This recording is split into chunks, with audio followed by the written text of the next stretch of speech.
أعظم الخلق وأنور الخلق وأكمل الخلق وأشرف الخلق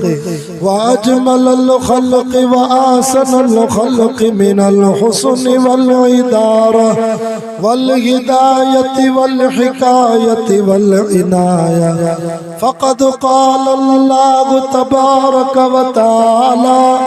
في القرآن المجيد والفرقان الحميد. देखिए कुरान वाले सुभान अल्लाह। فأعوذ بالله من الشيطان الرجيم بسم الله الرحمن الرحيم. شهر رمضان الذي أنزل فيه القرآن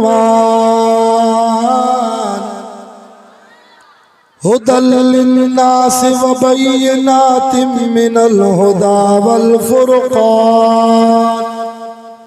فمن شهد منكم الشهر فليصمه ومن كان مريضا أو على سفر فعدة من أيام أخر يريد الله بكم اليسر ولا يريد بكم العسر ولتكملوا العدة ولتكبروا الله على ما هداكم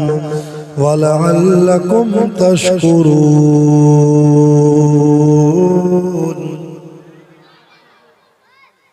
آمنت بالله صدق الله العظيم إن الله وملائكته يصلون على النبي يا أيها الذين آمنوا صلوا عليه وسلموا تسليما.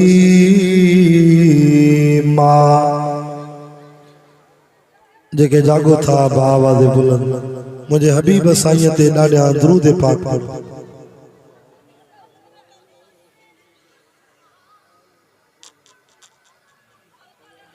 अल्लाहुम्मा सल्लि अला मुहम्मदिन नबील उम्मी वाला आलिही वसल्लिम तस्लीमन दाइमन अबदन अबदा. मुझे महबूब मोहम्मद के डिठो जने कवारे आशिक़ रसूलन जो जलसो ॾाढा जो सुभान अल्लाह. मां 3 साल खां पोइ हिन ॻोठ चाकर खान बरुड़ो में अॼु क़ुरान ॿुधाइण आयो आहियां. हिन ॻोठ में ही मुंहिंजो 5हों वाइज़ आहे. जेके ॻाल्हि वणे सुभान अल्लाह चए. मुझे महबूब मोहम्मद के डिठो जने कवारे तड़पंदो सोई सजण लए त उम्र सारी बहु रिज़वान के चयुमि त मूंखे मोकल ॾे. कल 3 ॾींहुं मुंहिंजो जलसो थियो. सॼो ॾींहुं सुबुह जो क़ुरान जी महफ़िल हली. थकावट बि आहे, गले ते असर बि आहे, पर जे न साईं अल मक़सूदी को साउंड आहे. दिलि खोले हलाईंदो. तव्हां जेको टाइम अचो कुझु क़ुरान ॿुधाए वञो. अल्लाह ता मोहम्मद सैयद जी दुआ थी. अल्लाह तुझे बचड़े मोहम्मद उमर के शफ़ा ॾींदो. मुझे महबूब मोहम्मद के डिठो जने कवारे तड़पंदो सोई सजण लए त उम्र सारी कोई आ कलीमुल्ला त कोई आ सफ़ीउल्ला कोई आ नजीउल्ला त कोई आ खलीलुल्ला पर ज़ात सभिनी में सजण मोहम्मद तुंहिंजी त भलारी आ. मुझे महबूब जे मुल्क मदीने जगड़ो मां दुआ तो कहां जेको सुभान अल्लाह चए अल्लाह करे हिन साल मदीनो ॾिसी अचे. मुझे महबूब जे मुल्क मदीने जगड़ो मट न आबियो मुल्क तोड़े दुनिया त सारी आ. सारी रात जागी जिन याद कयो सुभान बेटाई के वञींदा हो न. आशिक़ अब्दुल लतीफ़ चवे तन जी मिट्टी बि लधो मान. एक सैयद कुरान बि भिटाई जो सुभान अल्लाह. कख सड़ने पन सड़न सड़े साओ गाव जन रिझायो अलाह तो न चे तन खे ओ जकी अल्लाह अल्लाह कन से दुख्या की न रहने न लालच का दुनिया जे न को ब्योई था घुरने से सदाई खुशरान जन रिझायो पांजे रब के। अल्हम्दुलिल्लाह 25 फरवरी सन 2025 अंगारे जी शाम अरबा जी रात 11 सालानो अजमत कुरान कॉन्फ्रेंस व इस्तकबाल रमजानुल मुबारक गोठ चाकर खान बुरड़ो लगो मिर्जापुर मीरपुर बुरड़ो ताल के ठुल जिला जैकबाद में हजरत मौलाना कारी रिजवान अहमद बुरड़ो साहब कारी मोहम्मद इदरीस बुरड़ो साहब जंजे बार बार राब्ते सा जुमला जमात जी सिक भरी दावत इन बरकत भरी महफिल में अल्लाह ताला ताजी ज़ियारत नसीब कराई है। मौका बाद भी काफ़ी उलमा जा बयान थींदा मां जे पाड़े जो आया खानपुर शहर जो घणो टाइम कोन वठंदो छो त पाड़ो नबियन के प्यारो आ शिरकत असांजी काफ़ी आ तॾे ते आयल ॿाहिरनि महिमाननि खे वधीक टाइम ॾींदासीं। मुंहिंजा दोस्तो इस्तकबाल रमज़ान जो जलसो आ इंशाअल्लाह जुम्मे जे ॾींहुं जेकॾहिं चंड बीठो त छंछर ते मोमिननि खे रोज़ो हूंदो चओ इंशाअल्लाह पर जे जुम्मे ते चंड न बीठो त छंछर ते तैयारी कंदासीं आचर ते पक सां रोज़ो रखंदासीं मता आचर ते भी चओ त चंड बीहे त पोइ रखूं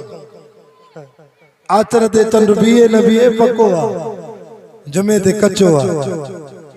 बहरहाल मुखे भी दुआ कजो अल्हम्दुलिल्लाह अल्लाह से तौफीक दे त हिन साल रमजान जो 20 मुसल्लो पढ़ाए सघूं।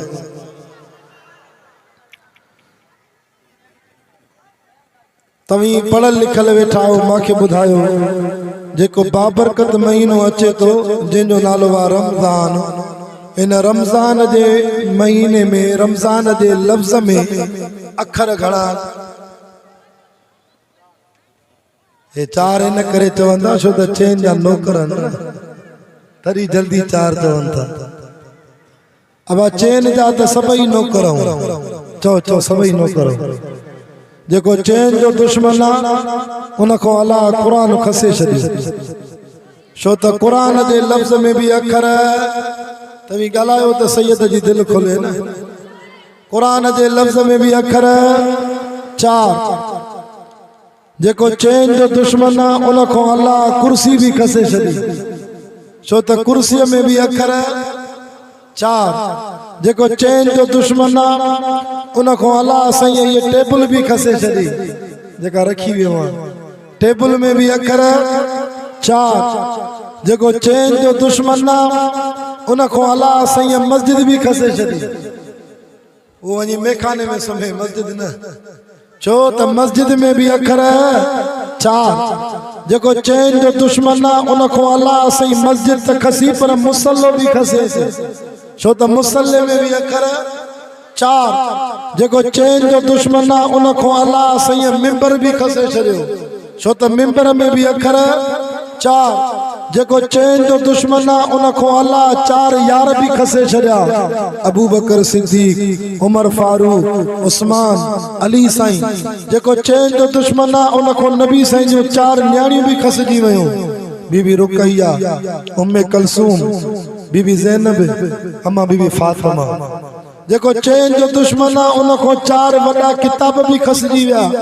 तौरेत ज़बूर इंजील कुरान चेन जे दुश्मन को अल्लाह जिक्र भी खसे छॾियो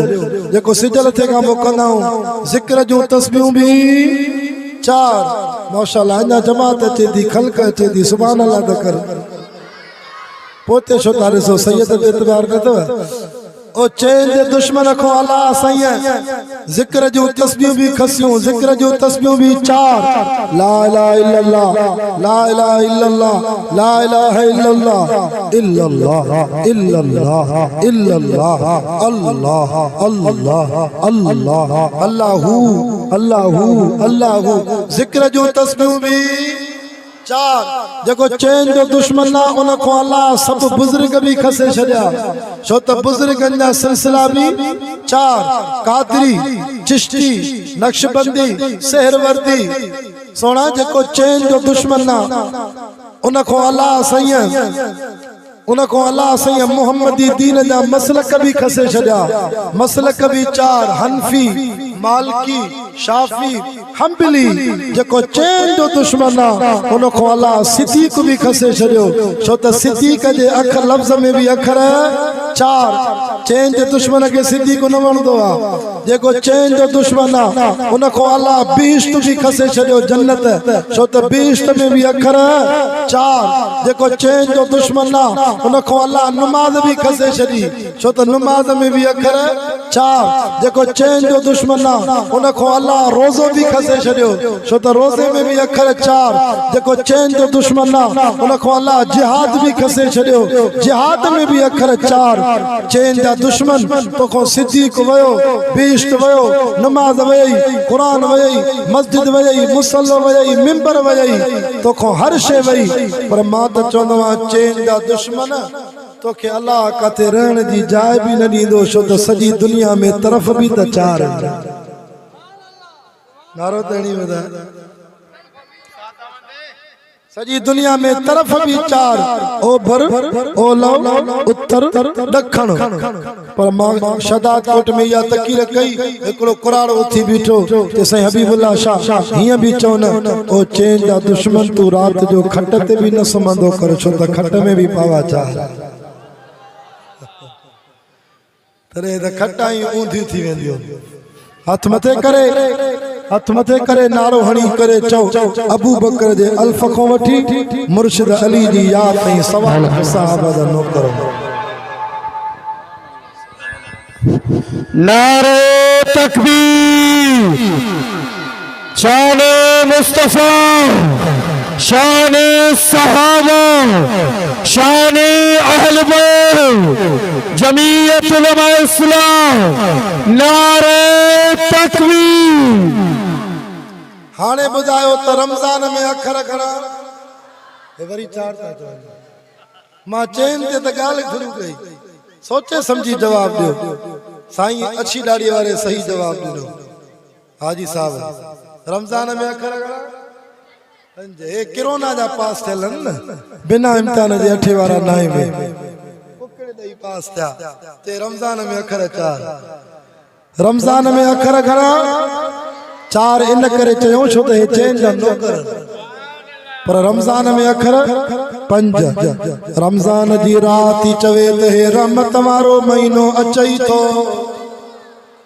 तडी त मदीने जे मीर फरमायो अव्वलहू रहमतुन रमजान जो मीम तो चवे त मग़फ़िरत वारो महीनो आ तरे त मुझे सोने हुसैन जे नाने मोहम्मद फरमायो व औसतहू मग़फ़िरतुन विचो जा को मग़फ़िरत जो आ रमजान जो टियों अखर ज़ादा इन ज़ाद में इशारो आ त जन्नत जी ज़मानत जो महीनो आ व आखिरू इतकुम मिनन नार जहन्नम जी आजादी जन्नत जी ज़मानत रमजान में आ अलिफ तो चवे उल्फत वारो महीनो आ रमजान जो नून तो चवे ए वो महीनो आ जंहिंमें 24 कलाक में मिंट में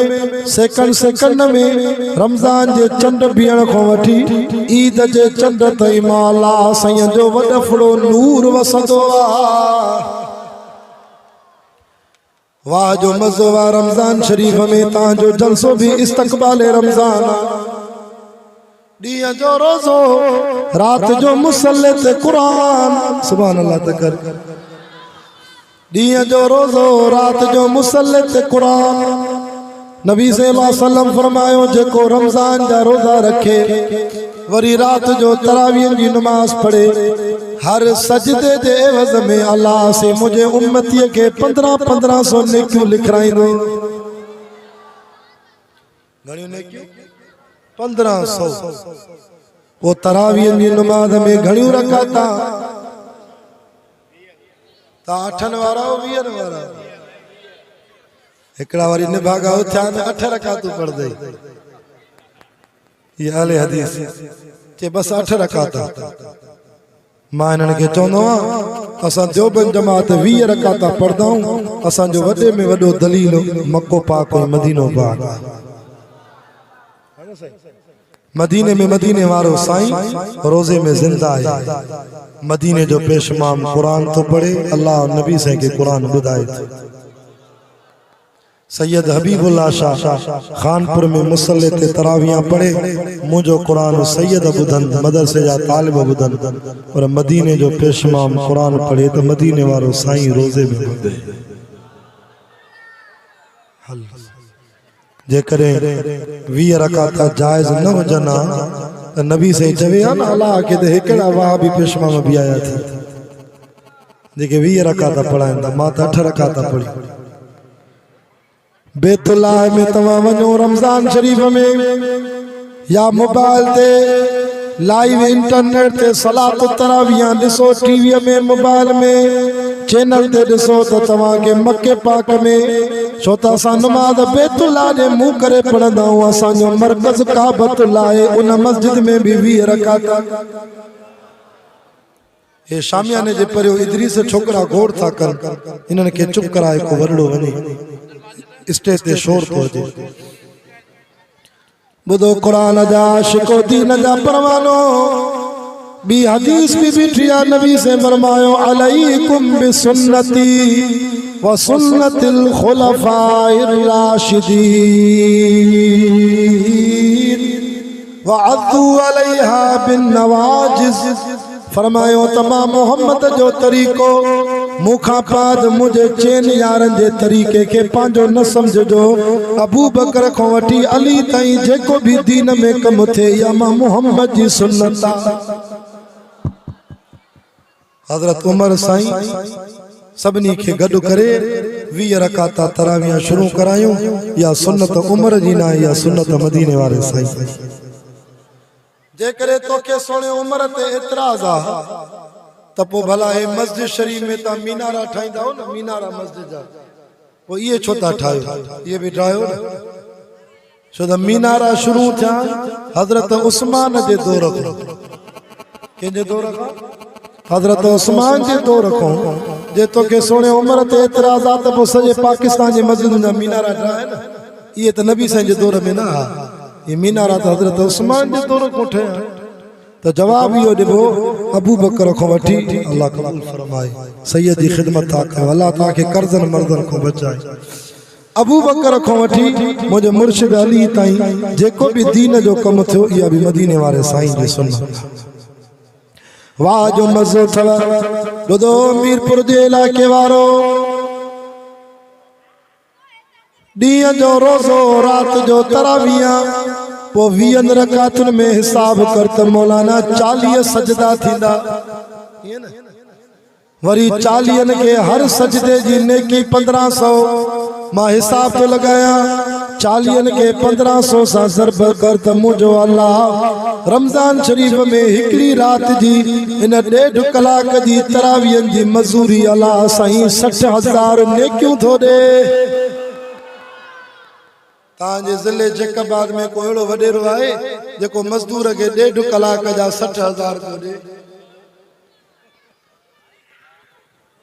व्यापारी जो साह निकरी वने जमींदार 1.5 कलाक जी मजदूरी अल्लाह तो जे 60,000 नेके और पो भी असा जे छोरन के नेके जो कदर ना है ॾींहं जो रोज़ो रखी रात जो वरी क्रिकेट खेडंदे ता वटी बीमारी आई अलाए ना है असा वट तो छोरा तरावियां ही नथा पढ़न रमजान में रात जो क्रिकेट था खेल ते मानी घणी खाधी आ हाणे वा हजम कयूं वरी सरी जो खाईंदा हालांकि मुझो अल्लाह तो चवे इशा जी नमाज में मां रब 17 रकाता रखियूं इशा नमाज 4 सुन्नत 4 फर्ज ब सुन्नत ब नफल 3 वितर ब नफल या अल्लाह इशा नमाज में 17 रकाता छो रखी जे इन करे त मुझा बाना मानी खाईंदा मगरिब खां पोइ नमाज़ पढ़दा त 17 रकातुनि में इन्हनि जी मानी हज़म थी वेंदी, इन्हनि जी सिहत भली थींदी, निंड सही ईंदी। पर वरी रमज़ान शरीफ़ में डोज़ वधाए, छो त सॼो ॾींहुं बुख ते रोज़ो खोलींदा त मानी घणी खाईंदा, रोज़ो खोलींदा मानी घणी खाईंदा। पोइ इन करे मुंहिंजा हबीब 17 रकातुनि सां गॾु 20 रकातूं ॿियूं बि ॾियानि थो। 17 ऐं 20 जेके खीर विकिणंदा उहे ॻाल्हायो, दुकानदार ॻाल्हायो। 37 अलाह से चए थो मां 37 रकाता रमज़ान में इशा नमाज़ में रखियूं, छो त जेका मानी खाधऊं ये 37 रकाता पेशमाम जे पोयों 1.25 घंटो क़ुरान भी ॿुधऊं, हर हेठि हर मथे वाह जी हिननि जी वर्जिश भी थी वेंदी, 60,000 नेकियूं भी ॾींदो मान, मानी भी हज़म करे वरी असर जो नए सिर खाराईंदो। सही आहे न बाबा? वो क्रिकेट खेलण जे बजाय सवाब कमाए न। मां त चवंदो अल्लाह करे हिन साल मुंहिंजो रब ऐलान करे जेको तरावियां पढ़दो उन खे मुसल्ले जे हेठों मलाइका 60,000 कायदे आज़म पैसा रखी वेंदी, हर सजदे जा 1500 रुपया पैसा मिलन। पोइ त मौली इदरीस पोइ त सही तो वारे ॻोठ जी मस्जिद भी पूरी न पवंदी। साईं अब्दुल करीम वारी मस्जिद जेका नई थी ठहे, अल्लाह इन जो कम आसान करे, पोइ त इमाम बिना वज़ू जे भी जगह विलारे वेंदा, हलड़ो ये मुंहिंजी जाइ थी। छो त असां वटि हाजी साहब नेकीअ जो क़दुरु न आहे, असां वटि क़दुरु आहे कायदे आज़म जो, सऊदीअ जे रियालनि जो, दुबईअ जे दिरहमनि जो। जॾहिं 2022 में ॿोॾ आई हुई, 2010 में वतन कार्ड जा 20,000 मिलनि पिया त माण्हू राति जो बि रोड ते सुम्हनि पिया, सुबह जा पैसा मिलंदा। याद रखजांइ सोना नेकीअ जो क़दुरु थींदई त महशर जे मैदान में थींदई। हिकड़ी नेकीअ जे लाइ बि सिकंदे मां नथो चवां, क़ुरान तो चए यौम यफिरुल मरउ मिन अखीही व उम्मिही व अबीही व साहिबतिही व बनी। ॿुधो मौलाना रिज़वान अहमद जी दावत ते अचण वारो महशर जे मैदान में हाँ साईं अजीब मंज़र हूंदो। फरमा भाउ खां भॼी वेंदो, हिकिड़े माण्हू जी नेकी खुटंदी, वेंदो पंहिंजे भाउ ॾे, ओ भाऊ तूं मूंखे नेकी ॾे। भाउ चवंदो परे थी वञ, परे थी वञ, अॼु अलाह खे ॾाढी कावड़ आहे, असांजो हिसाब किताब न थियो आहे, अलाए छा थींदो। उहो मीरपुर जो इलाइक़ो ठुल जो ज़िले जे कबाद जो, पुलिस ॿधी वई मां छॾायो मां, थाणे में रिश्वत ॾेई कूड़ ॾेई मां छॾायो मां, कोर्ट मां वकीलनि खे जजनि खे ख़र्ची ॾेई मां छॾायो मां। पर हीअ अलाह जी कोर्ट आहे, ॾाढी ॾुखी आहे। हीअ कहिड़ी कोर्ट आहे? चए थो कुल अल्लाहुम्मा मालिकल मुल्की, अल्लाह अल्लाह मुंहिंजे घर में बरकत फरमाए। कुल अल्लाहुम्मा मालिकल मुल्की तुतिल मुल्क मन तशा।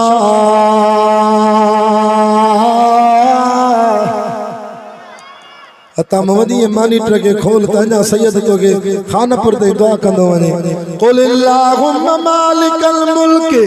तुतिल मुल्क मन तशा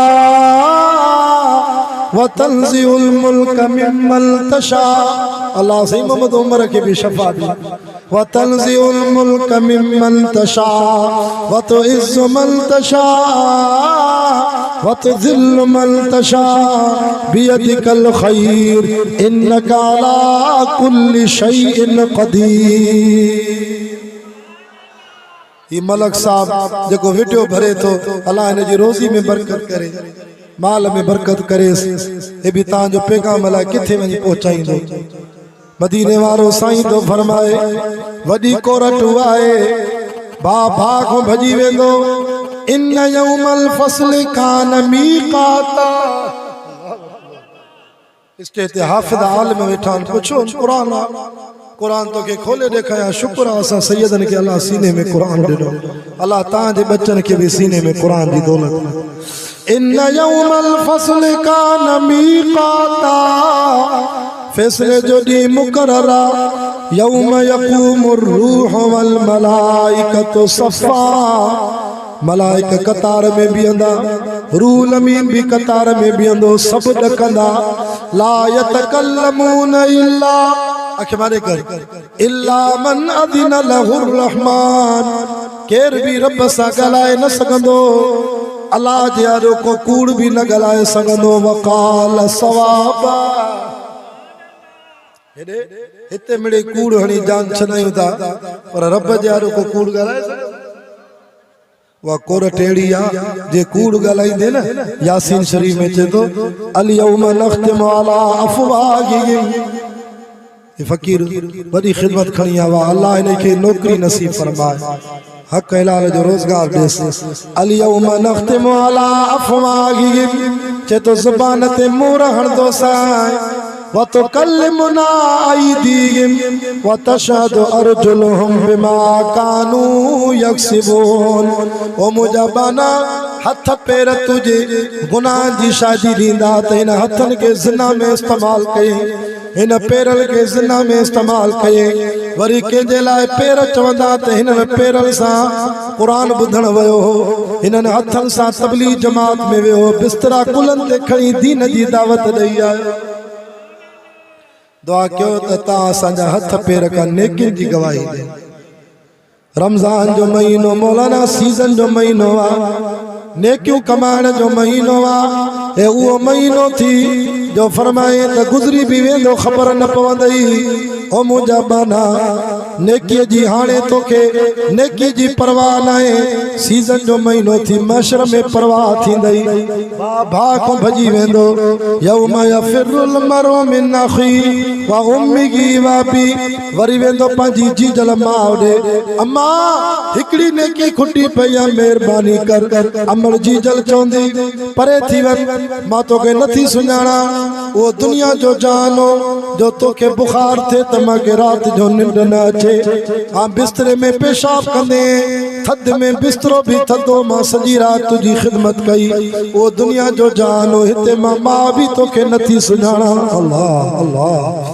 दुआ कयो त शल हुन ॾींहुं शल रब रहम करे वसाहिबती व बनी कुरान तो फरमाए पंज पीउ ॾे वेंदो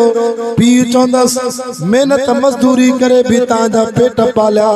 तव्हांजा अंगल पूरा कया हिते मां भी तव्हांखे नथो सुञाणा परे थियो फरमाए वरी वेंदो पंहिंजी शरीक हयात ॾे घरवारी खे चवंदो 40 साल हिकु ॿार ते तोखे निंड कराई तू मुझी हिक चादर में मूंसा गॾु रही आ अड़ी निभागी तुझे करे रिश्वत खाधी तुझे बच्चन जे करे हराम खाधो तुझे करे घरवारी के चवंदो मां नमाज़ा छॾियूं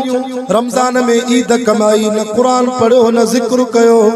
हाँ तुझे बच्चन जी ईद जी खुशी जे करे न सलात पढ़ी न कलमो पढ़ियो न इस्तगफार अज तू मुझी घरवारी में सब मेहरबानी करे हिकड़ी नेकी दे कुरान तो फरमाए ज़ाल भी नेकी न ॾींदई अल्लाह वरी वेंदो पंहिंजी औलाद ॾे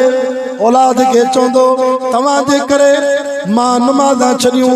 मां तिलावतूं छॾियूं मां सॼो ॾींहुं कमाईंदुमि तव्हां मुंहिंजा जिगरी पुट मूंखे हिकिड़ी नेकी ॾियो फरमाईंदा औलाद बि न ॾींदसि वरी क़ुरान थो फरमाए व फसीलती गिलती तूवी व मन फिल अर्ज़ि जमीआ रूए ज़मीन में वेंदो इलाद कंदो पंहिंजे यारनि खे चवंदो ओ जेकबाद वारो ओ मीरपुर वारो ओ शिकारपुर वारो अरे कुंदन होटल ते चायूं पीतियूं से शिकारपुर बाईपास ते हाँ जेकबाद बाईपास ते कढ़ाईअ जा गोश्त गॾु खाधासे यार मां वञाव तो जहन्नम में हिकिड़ी नेकी दरियो क़ुरान तो फरमाए दोस्त बि न ॾींदसि साम्हूं हिकिड़ो शख़्स नज़र ईंदो हिनखे ॾिसंदो छो परेशान आहे यार अल्लाह वटि हिसाब किताब थियो आहे हिकिड़ी नेकी खुटी पई आहे जहन्नम में थो वञा अम्मा बि न ॾिनी अबे बि न ॾिनी भाइरनि मोटायो अज़ीज़न क़रीबन मोटायो औलाद मोटायो हाणे करे को महिरबानी त उहो गुनाहगार शख़्स चवंदो यार मुंहिंजे नामे अमाल में आहे हिकिड़ी नेकी बाक़ी सभु ज़ीरो आहे भला मां तो तोखे ॾेई छॾियां हे जो ईंदो ख़ुशीअ में अल्लाह से के चवंदो या अल्लाह हिकिड़ी नेकी मिली वई अल्लाह चवंदो महशर जे मैदान में या कंहिं तोसां भलाई कई जे हिकिड़ो गुनाहगार हो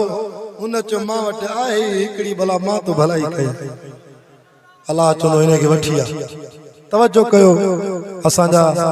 ताल के रोड़ीअ खां वाह बुरड़ा खां मेहमान बुजुर्ग आलिम दीन असांजे मथां शफ़क़त जो हथ रखण वारा हज़रत साईं मौलाना गुलाम मुस्तफ़ा साहब स्टेज ते अची विया आहिनि। असां अवां पाड़े जाऊं हज़रत साईं तफ़सीली बयान कंदा। मां ॻाल्हि ख़त्म करण वारो आहियां। फरमाई अल्लाह चवंदो वठी आ इहो केरु आहे जेको महशर में बि सखावत थो करे, उन गुनाहगार खे आदो वेंदो ॾकंदो अलाह जे ॾकंदो। रब फरमाईंदो ही छा कयई तो वटि हुई बि हिकिड़ी नेकी, अॼु त मां रब सखी आहियां तूं हिते सखावत कई आहे। चए मौला मां चयमि त सॼी ज़िंदगी गुनाह कया भला महशर में त कंहिंसां भलाई कया। नबी से फरमायो अल्लाह जी रहमत जोश में ईंदी। अल्लाह चवंदो वञ भला तोसां बि लिखो न आहे, तोखे बि बख़्शो हिनखे बि बख़्शो, ॿई जन्नत में वञो। अल्लाह जी रहमत बहाना थी ॻोल्हे त सैयद जे वाइद जो ख़ुलासो इहो अथव त रमज़ान में जेतिरो थी सघेव क़ुरान घणो पढ़ो। हाणे तव्हां पढ़ंदो न अलिफ लाम मीम त अल्फ ते 10 नेकियूं, लाम ते 10, पर रमज़ान में पढ़ो अलिफ लाम मीम त अल्फ ते 30 नेकियूं। असांजो पीरन जो भी पीर महबूब सुबानी कुतुब रब्बानी सैयद अब्दुल कादिर जीलानी रमज़ान शरीफ में 60 ख़त्म क़ुरान जा कढंदो हो। तोखे रुगो यारीअ वारो खीर याद आ, इहो बि त सोच न पीराने पीर क़ुरान भी पढ़दो हो। यारीअ ते छो तो खीर ॾे, मां तो चा 12 भी ॾे 13 भी ॾे। अब्दुल करीम जे मदरसे में तालिबन के 12 महीना खीर ॾे, पी करे दुआ कंदे रुगो यारी छो। अब्दुल कादिर जीलानी 60 ख़त्म क़ुरान जा कढे। चओ इंशाअल्लाह असां में रमज़ान में क़ुरान घणो पढ़दासीं। रमज़ान में पाड़े जा मदरसा थी, मस्जिदूं थी, शरबत जा शीशा वठी ॾे, कंहिंखे बैटरी वठी ॾे, कंहिं मस्जिद में पंखो वठी ॾे, सोलर जूं प्लेटां वठी ॾे। इहे हाफ़िज़ आलिम क़ुरान पढ़दा, एतिकाफ़ वारा वेही अल्लाह खे यादि कंदा, तोखे बि मुफ़्त में सवाब मिली वेंदो। अल्लाह ताला मुंहिंजो ॿुधाइण क़बूल फरमाए। ज़िंदगी रहंदी वरी मुलाक़ातूं थींदियूं। वमा अलैना इल्लल बलाग।